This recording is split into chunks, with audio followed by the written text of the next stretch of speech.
श्रीराम समर्थ श्रीराम. दशक 13, समास 9. आत्माविवरण.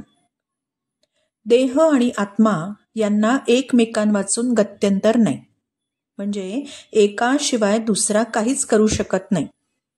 समजा म्हटलं की देह आहे पण आत्मा नाही, तर उपयोगाचं नाही. पण आत्मा आहे आणि देह नाही, तरी सुद्धा उपयोगाचं नाही.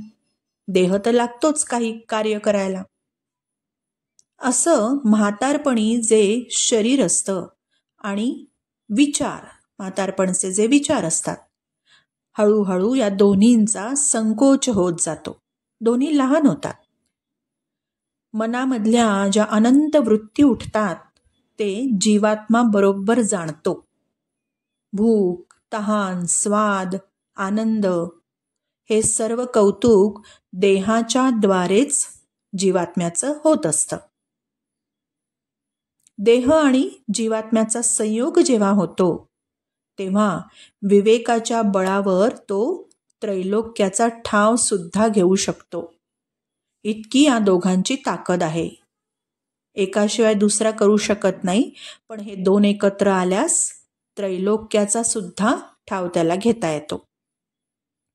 मूळ मायेत जसा अंतरात्मा, तसा विश्वामध्ये विश्वात्मा असतो, जगामध्ये जगदात्मा असतो, देहामध्ये जीवात्मा असतो आणि हा जीवात्मा सुखदुःखाचे भोग भोगतो. मग स्टार नोट म्हणतीये, मनाची प्रसन्नता, सौम्यत्व, मौन वृत्ती, आत्मसंयम आणि कल्पनाविरहित अशी अंतःकरणाची शुद्ध स्थिती याला मानस तप म्हणतात. आणि हाच जणू एलिजिबिलिटी क्रायटेरिया आहे हे सर्व ज्ञान संपादन करून घेण्याचा.